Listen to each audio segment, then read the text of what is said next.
નમસ્કાર મિત્રો, આપ સૌનું મારુતિનંદન એજ્યુકેશનમાં સ્વાગત છે. મિત્રો, આપણે ધોરણ 7 ગણિતની અંદર આજથી બીજું સત્ર એટલે કે તમારું બીજું સેમિસ્ટર સ્ટાર્ટ કરવા જઈ રહ્યા છીએ. એની અંદર બીજા સત્રમાં તમારે ચેપ્ટર 9થી ભણવાનું છે. 1 થી 8 ચેપ્ટર તમે પ્રથમ સત્રમાં ભણી ચૂક્યા. ઓકે, તો આજે આપણે ચેપ્ટર 9થી શરૂઆત કરીએ છીએ. હવે ચેપ્ટર 9 સમમેય સંખ્યાઓ. બરાબર, હવે તમારા માટે કદાચ નવો હશે શબ્દ અથવા તમે કદાચ આગળ ભણેલા પણ હોય, પણ સમમેય સંખ્યાઓ લગભગ નવો જ હશે તમારા માટે અને એના વિશે આપણે સમજવાનું છે. હવે સમમેય સંખ્યાઓ સ્ટાર્ટ કરીએ એના પહેલાં આપણે થોડું રિવિઝન કરી લઈએ સંખ્યાઓ પરિચય વિશે. બરાબર, એટલે તમને વધુ સમજણ પડે. તો ધ્યાન આપો મિત્રો. હવે આપણે નાના હતા એટલે જ્યારે આપણે ગણતરી શીખતા હતા કે ભાઈ 1 2 3 4 એવું, તો આપણે કેવી રીતના શીખતા હતા? આંગળીના વેઢા ગણતા હતા, 1 2 3 4. બરાબર, 1 2 3 4 એ રીતે. પછી કોઈ વસ્તુઓ ગણતા હતા, રમકડા ગણતા હતા. નાના હતા ત્યારની વાત કરું છું, ત્યારે આપણે એ વસ્તુઓ ગણીને શીખ્યા હતા. તો એ વસ્તુઓ જે ગણતા હતા, એ વસ્તુઓ જે ગણતા હતા અને જે સંખ્યા હતી એને કેવી કહેતા હતા? આપણે પ્રાકૃતિક સંખ્યાઓ કહેવાય. કારણ કે તમે એને 1 2 3 એવું જ ગણતા. કદી એમ કહેતા 0 સંખ્યા છે, આ રમકડું -1 છે, એવું કદી કહેતા હતા? નહોતા કહેતા. તો આપણે શું કરતા હતા? હંમેશા ધન સંખ્યાઓ લેતા હતા એમાં. તો એ જે તમે ગણતરી શીખ્યા નાનપણમાં, એ બધી સંખ્યા કેવી હતી? પ્રાકૃતિક સંખ્યાઓ હતી. બરાબર, તો સૌ પ્રથમ કઈ આવે જેને આપણે રોજિંદા જીવનમાં નાનપણથી તમે ગણતરી કરતા શીખ્યા છો? એ કેવી સંખ્યાઓ હતી?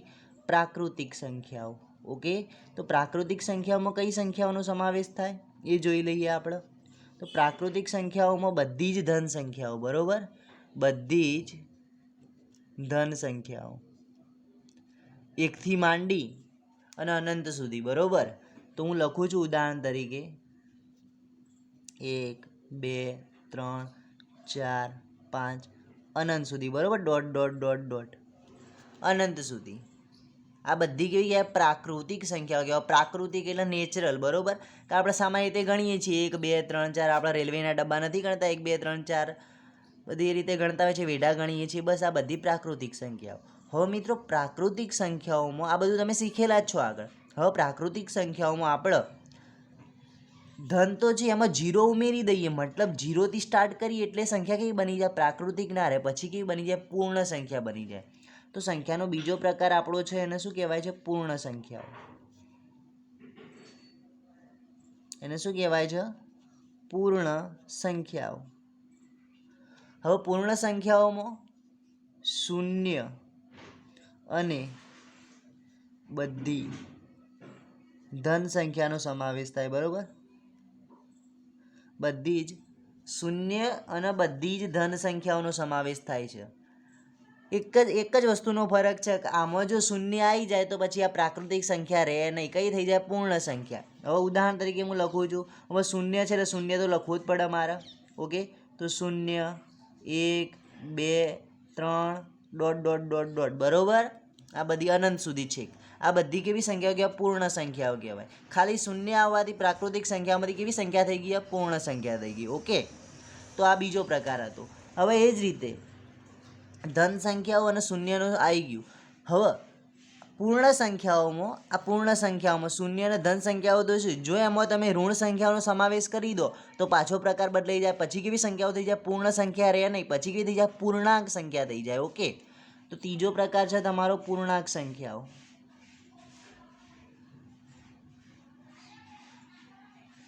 ઓકે, ત્રીજો પ્રકાર છે તમારો પૂર્ણાંક સંખ્યાઓ. પૂર્ણાંક સંખ્યાઓમાં શું હોય?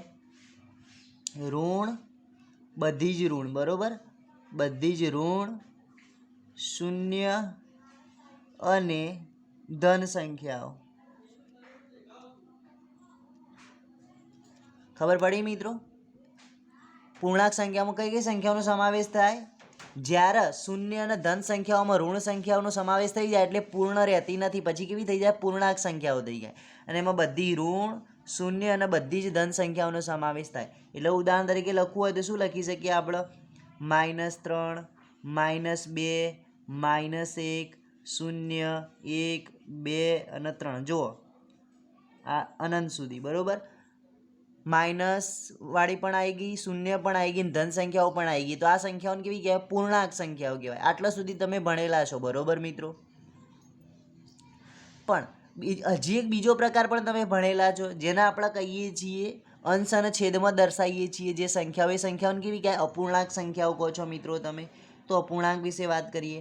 હવે અપૂર્ણાંક સંખ્યામાં શું હોય છે એ તમને ખબર છે. અપૂર્ણાંક સંખ્યા એમાં શું હોય છે મિત્રો, આપણે અંશ અને છેદમાં દર્શાવીએ છીએ. ઓકે, અંશ અને છેદમાં એટલે કે ભાગાકાર સ્વરૂપમાં દર્શાવીએ છીએ. તો અંશ અને છેદમાં આપણે સ્વરૂપમાં દર્શાવીએ છીએ, બરોબર. અંશ અને છેદ સ્વરૂપમાં દર્શાવીએ એને શું કહેવાય મિત્રો, અપૂર્ણાંક સંખ્યાઓ. પણ આમાં પણ એક શરત છે મિત્રો. શું શરત છે કે શૂન્ય અથવા તો ધન સંખ્યા, સમજો શું કહે છે કે અંશમાં, આ અંશ છે એમાં ઉદાહરણ તરીકે હું લખું છું, અંશમાં શૂન્ય અથવા ધન સંખ્યા કોઈ પણ હોઈ શકે. શૂન્ય હોય તો પણ ચાલે, ધન સંખ્યા કોઈ પણ હોય તો પણ ચાલે, પણ છેદમાં તો ખાલી ધન સંખ્યા જ હોવી જોઈએ. એવું તમે અપૂર્ણાંક સંખ્યાઓ વિશે શીખેલા છો અને ભણેલા છો.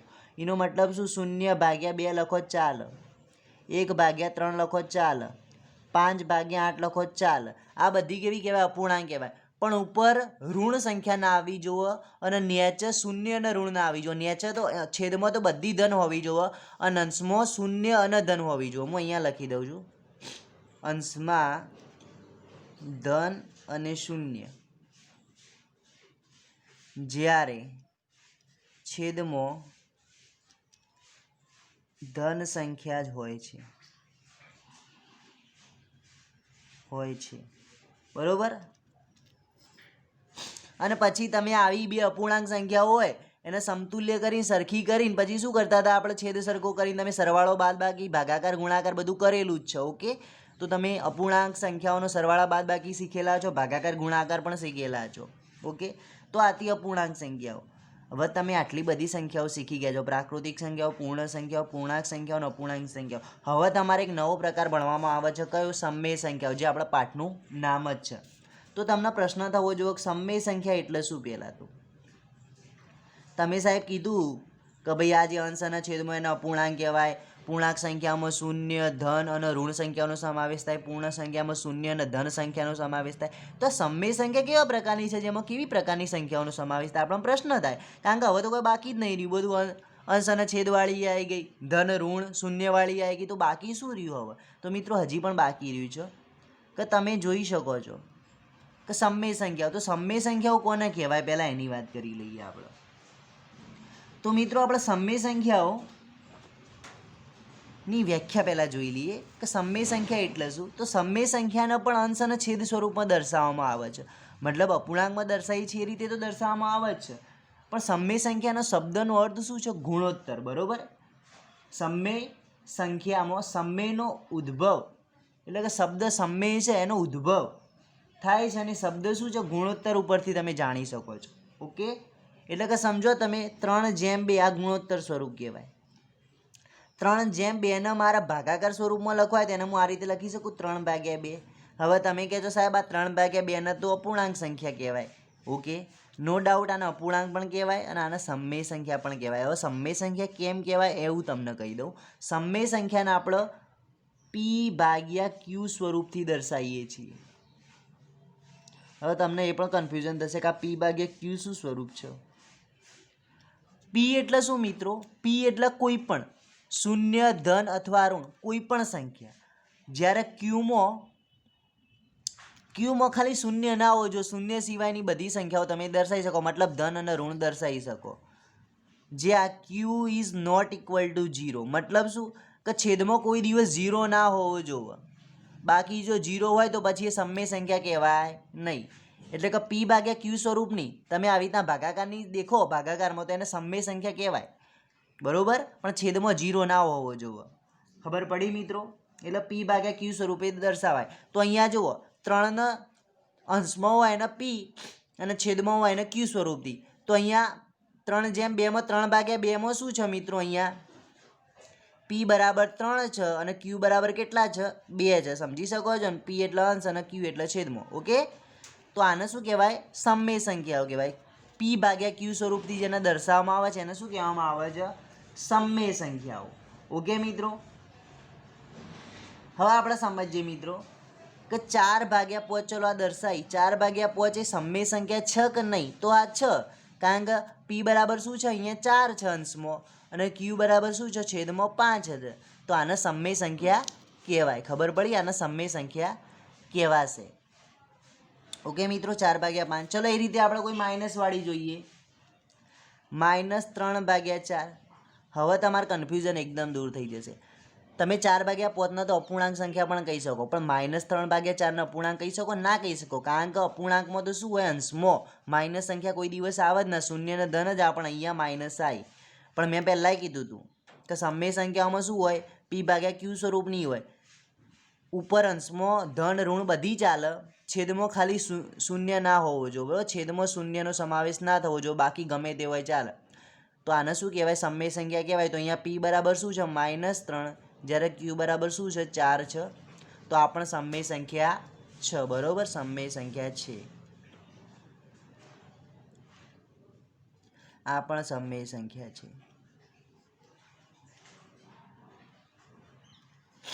ખબર પડી મિત્રો? જોઈ લો, એકદમ સિમ્પલ છે. ઓકે, તો આનો મતલબ શું મિત્રો, કે દરેક અપૂર્ણાંક સંખ્યાને સમય સંખ્યા તો કહેવાય જ, કારણ કે આ બધી સમય સંખ્યાઓ તો કહેવાય જ છે, કારણ કે આને P/Q સ્વરૂપે લખી શકીએ છીએ આપણે. એટલે દરેક અપૂર્ણાંકને શું કહેવાય? સમય સંખ્યા કહેવાય. ઓકે, તો ચલો હવે આપણે સમય સંખ્યાઓનું ઉદાહરણ લખી દઈએ, તમને વધુ સમજણ પડે. પહેલું હું લખું છું 0/2, 1/2, -3/8, 4/6, બરાબર? આ બધી જ કહેવાશે. -2/-3, ઓકે, આ બધી જ કહેવાશે. પછી 1/2, આ પણ સમય સંખ્યા કહેવાય. કેવી રીતના? કારણ કે આને આપણે શું કરીએ છીએ, 3 × 3 = 3 ને 2 5. તો આને કેવી રીતના લખી શકીએ આપણે? 5/3 લખી શકીએ કે ના લખી શકીએ? આને મિશ્ર અપૂર્ણાંકને સાદા અપૂર્ણાંકમાં ફેરવીએ તો 3 × 3 = 3 ને 2 5. તો આ રીતે લખી શકીએ. તો આ 5/3 પણ થઈ ગઈ ને સમય સંખ્યા. P બરાબર 5 અને Q બરાબર 3. તો આ બધા ઉદાહરણો છે, બરોબર મિત્રો? આ બધા સમય સંખ્યાઓના. એટલે કે મિશ્ર અપૂર્ણાંકમાં હોય એને પણ સમય સંખ્યા કહી શકો, અપૂર્ણાંકમાં હોય એને પણ સમય સંખ્યા કહી શકો. ઓકે મિત્રો, હવે એક બીજી વસ્તુ કે દશાંશ સ્વરૂપની હોય, આજના 0.5 આપે તો એને તમે સમય સંખ્યા કહી શકો? 0.5 એ સમય સંખ્યા છે? આપણને એવો પ્રશ્ન થાય. 0.5 એ શું સમય સંખ્યા છે? તો જુઓ મિત્રો, 0.5 તમે બીજા ચેપ્ટરમાં શીખી ગયા હતા, અપૂર્ણાંક સંખ્યાઓ ભણતા હતા ને, એમાં શીખી ગયા હતા, બરોબર મિત્રો?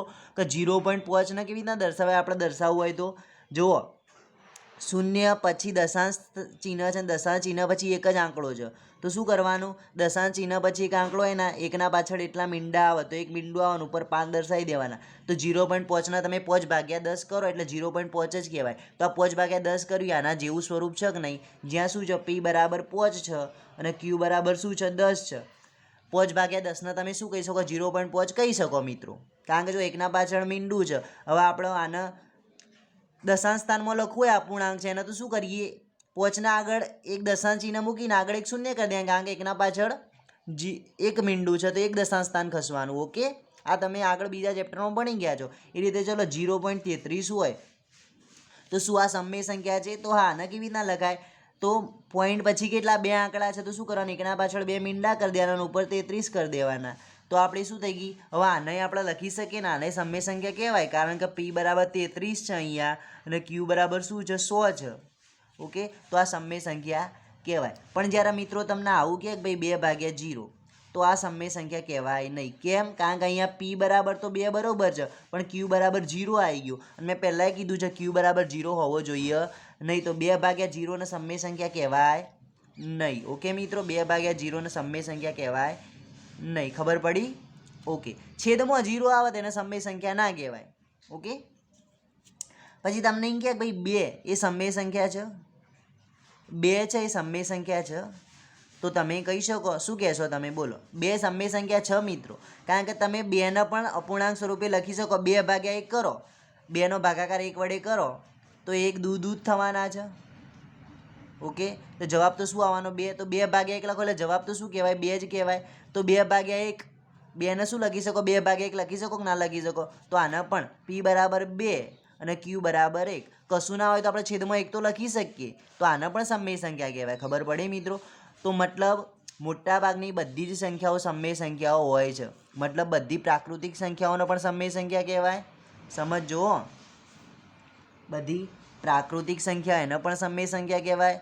ધન સંખ્યાઓનો પૂર્ણ સંખ્યાનો પણ સમાવેશ સમય સંખ્યામાં થાય છે, પૂર્ણાંક સંખ્યાઓનો પણ સમાવેશ સમય સંખ્યામાં થાય છે અને અપૂર્ણાંક સંખ્યાઓનો સમાવેશ પણ સમય સંખ્યામાં થાય છે. ઓકે, તો બધી જ સંખ્યાઓ જે છે હાલ અત્યાર સુધી જે ભણ્યા આપણે બધી જ સંખ્યાઓને સમય સંખ્યા કહી શકીએ. ઓકે મિત્રો, ચલો હું કહું -2 સમય સંખ્યા છે, તો હા -2 અને છેદમાં 1 તો લખી શકો છો તમે. તો અહીંયા p બરાબર -2 અને q બરાબર 1 થઈ ગયા.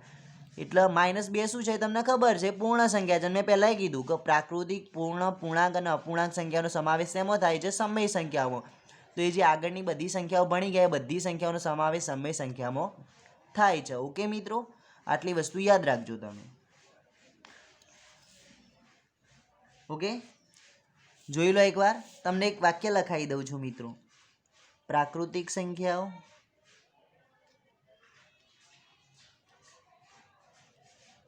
પૂર્ણ, પૂર્ણાંક અને અપૂર્ણાંક સંખ્યાઓનો સમાવેશ સમય સંખ્યામાં થાય છે.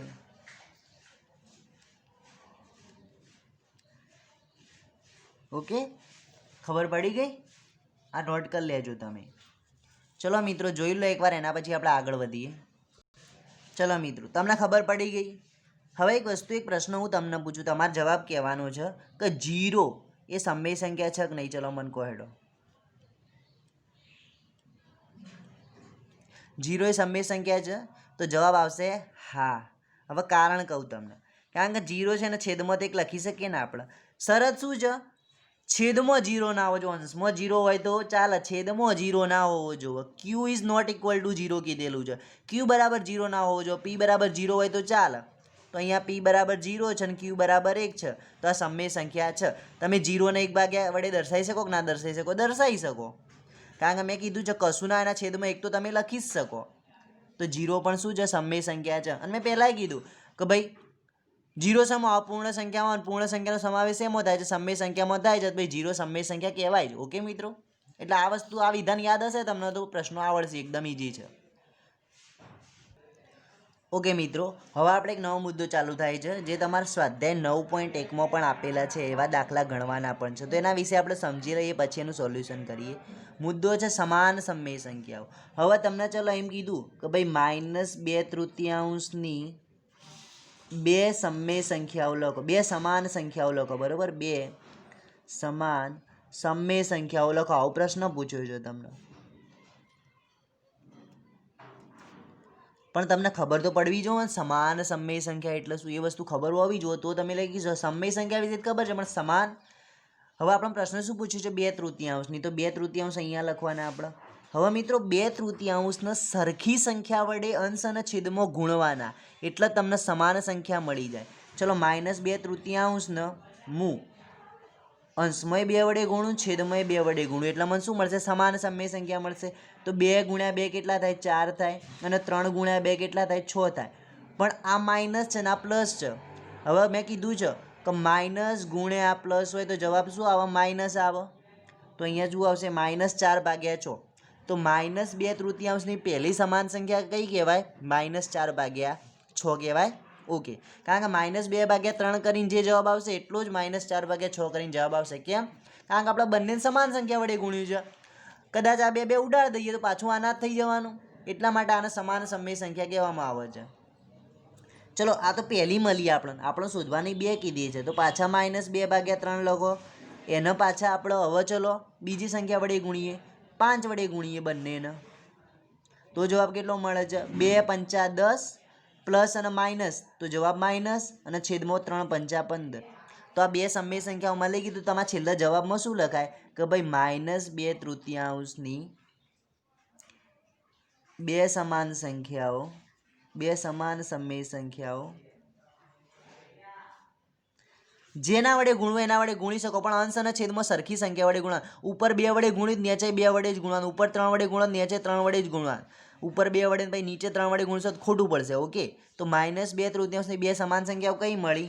-4/6 અને -10/15 છે. ઓકે, આ જવાબ થઈ ગયો આપણો. છે એકદમ સિમ્પલ, એકદમ ઇઝી છે. એવું નહીં તમે ધન વડે જ ગુણી શકો, ઋણ સંખ્યાઓ વડે પણ ગુણી શકો. ચલો એક એવું બીજું ઉદાહરણ જોઈ લો, તમને વધુ સમજણ પડે. -3/5 સમાન સમય સંખ્યા લખો. બરોબર, સમય સંખ્યા લખો. ઓકે મિત્રો, આપણે એક જ લખવાની છે હાલ. તો -3/5 પહેલાં લખી દેવાના. મેં પહેલાં કીધું છે સમાન સમય સંખ્યા શોધવાનું આવે એટલે શું કરવાનું? સમાન શોધવાનું છે, એટલે આને સમાન હોવી જોઈએ. તો બંને ઉપર નીચે બંને સમાન સંખ્યા વડે ગુણવાના. ચલો હું આને -2 વડે ગુણું તો નીચે પણ મારે શું કરવું પડે? -2 વડે જ ગુણવા પડે. તો 3 દુ કેટલા થાય? 6. હવે આ પણ માઇનસ, વચ્ચે ગુણાકારના આ પણ માઇનસ, તો માઇનસ ગુણ્યા માઇનસ કેવું થાય? પ્લસ થાય. તમને ખબર છે, તો જવાબ 6 ધન આવશે. હવે નીચે 5 દુ 10. હવે આ ધન છે અને આ ઋણ છે, પ્લસ ગુણ્યા માઇનસ જવાબ શું આવે? માઇનસ આવે. ઓકે જુઓ, પ્લસ ગુણ્યા માઇનસ જવાબ શું આવે? માઇનસ આવે. તો પ્લસ માઇનસ માઇનસ, તો જવાબ 6/10 આવે. તો -3/5 સમાન સંખ્યા કઈ મળી આપણને? 6/-10 છે. ટેન્શન નહીં લેવાનું, અહીંયા ઉપર માઇનસ હતું નીચે માઇનસ, એનું ટેન્શન નહીં લેવાનું, આપણે ગુણાકાર સાચો હોવો જુઓ. ઓકે મિત્રો, તો જોઈ લો આપણે સમાન સમય સંખ્યા મળી ગઈ. હવે એક વસ્તુ યાદ રાખવાની, સમાન સમય સંખ્યા જ્યારે શોધવાનો પ્રશ્ન આવે ત્યારે શું કરવાનું? જે પણ સંખ્યા શોધવાની કીધી હોય એની 2 શોધવાની કીધી હોય, 3 શોધવાની કીધી હોય, 4 શોધવાની કીધી હોય, ટેન્શન નહીં લેવાનું.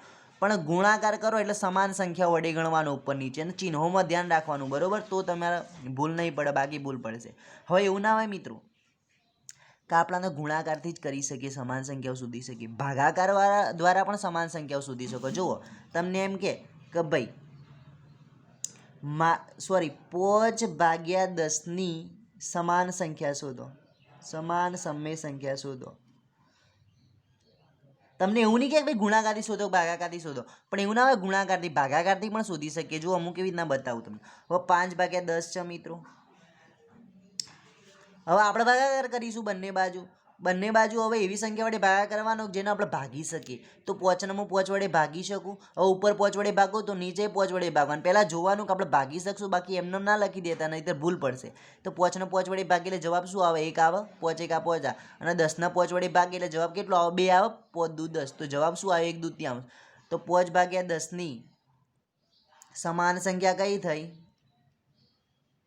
1/2 થાય. ઓકે, ખબર પડી? એ જ રીતે જો બીજું બતાવું, 5/10 માઇનસ વડે પણ ભાગી શકો તમે. હું -5 વડે ભાગું અહીંયા તો પણ મારે -5 વડે ભાગવા પડે. તો 5/5 કરી એટલે જવાબ તો કેટલો મળવાનો? 1. અને 10/5 કરી જવાબ તો 2 મળવાનો.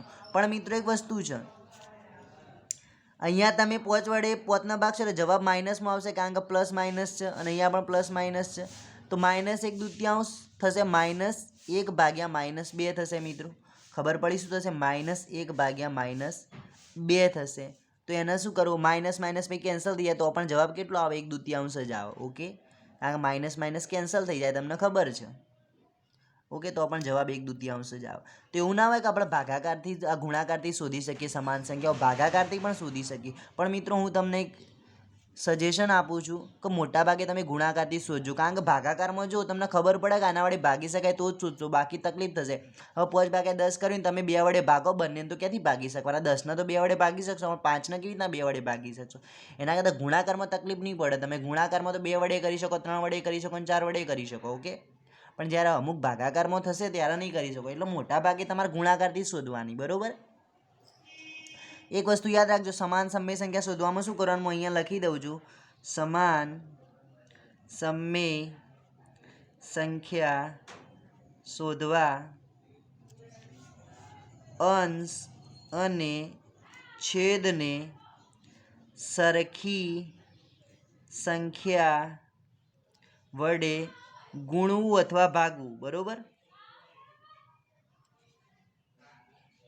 ગુણાકાર કરવાનો સરખી સંખ્યા વડે અથવા ભાગાકાર કરવાનો, જે મેં તમને બંને કરી બતાવ્યું. પણ હું તમને કહું છું મોટાભાગે તમે ગુણાકાર જ કરજો. બરોબર મિત્રો, કારણ કે ભાગાકારમાં કદાચ તમને ભૂલ પડશે. જો તમને ફાવતું હશે, ફાવશે જ નો ડાઉટ, પણ તમારે ચેક કરી લેવાનું બંને સંખ્યાઓ છે અને આપણે કઈ સંખ્યા વડે ભાગી શકશું તો ભાગવાના. બરોબર, બાકી નહીં. જોઈ લો, એકદમ સિમ્પલ છે મિત્રો. ચિહ્નોમાં ખાસ ધ્યાન રાખજો, મેં તમને કીધેલા છે ચિહ્નો તો પહેલાં. ઓકે, જોઈ લો એકવાર, એના પછી આપણે આગળ જોઈએ. ઓકે મિત્રો, હવે આપણે સમય સંખ્યાઓને ઓળખવાની છે કે ભાઈ કઈ સંખ્યા સમય સંખ્યા ધન કહેવાય ને કઈ સમય સંખ્યા ઋણ કહેવાય. તો મિત્રો હવે તમને કહી દઉં, જ્યારે અંશ અને છે, ધારો કે 2/3, 5/10, 8/9, આ બધી કેવી કહેવાય? ધન સમય સંખ્યા કહેવાય. કારણ કે તમને અંશમાં છેદમાં ક્યાંય માઇનસ દેખાતો નથી. તો આ બધી કેવી કહેવાય? ધન સમય સંખ્યાઓ.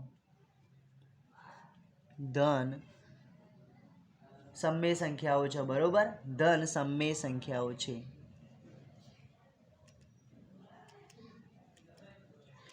ઓકે, પછી બીજું -2/3. ધ્યાન આપજો મિત્રો. -2/3, -4/6, -8/9, આ બધી કેવી છે? એ બધામાં માઇનસ દેખાય છે તમને? ઓકે, તો એ ઋણ સમય સંખ્યા છે. ઓકે, એ કેવી છે? ઋણ સમય સંખ્યાઓ છે. હવે મિત્રો ધ્યાન આપો, પહેલાં એક વસ્તુ કહી દઉં કે અંશ અને છેદમાં ક્યાંય જગ્યાએ તમને ઋણ ના દેખાય ને, તો એનો મતલબ શું? એ ધન સમય સંખ્યાઓ છે. અને અંશ અને છેદમાં બંનેમાંથી ગમે તે એક જગ્યાએ ઋણ દેખાય, કાં તો અંશમાં દેખાય કાં તો છેદમાં દેખાય, તો એ સંખ્યાઓ કેવી કહેવાશે? ઋણ સમય સંખ્યાઓ કહેવાશે. ઓકે, પણ હવે એક વસ્તુ નવી છે, હું તમને કહું. ચલો, -2/-3 એ ધન સમય સંખ્યા છે કે ઋણ સમય સંખ્યા છે? એ તમારે કહેવાનું છે. ઘણા લોકો એવું વિચારશે કે ભાઈ અહીંયા માઇનસ છે ને અહીંયા માઇનસ છે, માઇનસ આપેલું છે તો ઋણ સંખ્યા. પણ મિત્રો બંનેમાં માઇનસ છે. મેં તમને પહેલાં શું કીધું? અંશ અને છેદ બંનેમાંથી ગમે તે એક જગ્યાએ માઇનસ આપ્યું હોય ને તો એ ઋણ સંખ્યા કહેવાય. પણ જ્યારે બંનેમાં માઇનસ આવે, અંશ અને છેદમાં બંનેમાં, ત્યારે માઇનસ માઇનસ શું થઈ જાય? કેન્સલ થઈ જાય. એટલે કેવી બની જાય? 2/3 ધન બની જાય. તો -2/3, -2/-3 એ કેવી છે? એ ધન સમય સંખ્યા છે. કેવી છે? ધન સમય સંખ્યા છે. ખબર પડી? કારણ કે -2/-3 માઇનસ માઇનસ કેન્સલ આઉટ થઈ જાય. ઓકે, એટલે શું વધે? 2/3 ધન વધે. એટલે બંને માઇનસ વાળી હોય, અંશ અને છેદમાં બંનેમાં માઇનસ હોય, તો એ ધન સમય સંખ્યા કહેવાય. ઓકે, હું લખી દઉં છું. અંશ અને છેદ ધન હોય તો તે ધન સમય સંખ્યા.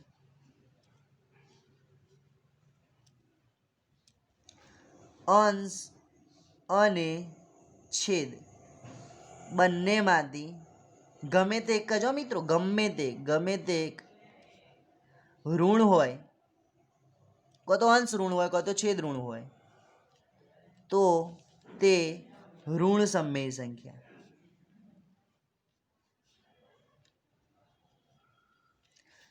ઓકે, અને ત્રીજું, જો અંશ અને છેદ બંને ઋણ હોય તો તે ધન સમય સંખ્યા કહેવાશે. આ વસ્તુ નોટ કરી લેજો ને. આ મિત્રો આજે જે પણ ચલાવ્યું મેં એ બધું તમને આવડવું જોઈએ, તમારે તૈયાર કરી દેવાનું છે ને. એકદમ સિમ્પલ છે. તમે ધ્યાનથી વિડીયો એકવાર જુઓ, અને જો ખબર ના પડે તો બીજી વાર જુઓ, અને જો ખબર ના પડે તો મને ફોન કરીને પૂછો. પણ આશા રાખું છું ખબર પડી જ જશે, કારણ કે સરસ રીતે સમજાવ્યું છે ને એકદમ સરળ છે. જો આ વસ્તુ તમને આવડી જશે એટલે આવતીકાલે આપણે સ્વાધ્યાય 9.1માં સ્વાધ્યાય 9.1માં શું કરીશું મિત્રો? સમાન સમય સંખ્યાઓ શોધવાના દાખલા ગણીશું. હવે હું તમને એક હોમવર્ક આપું છું. એ તમારે હોમવર્ક કરીને આજે ને આજે મને મોકલવાનું છે. હું અહીંયા સંખ્યાઓ લખું છું, એને તમારે ધન સમય સંખ્યાઓ, ઋણ સમય સંખ્યાઓ શોધવાની છે. ઓકે,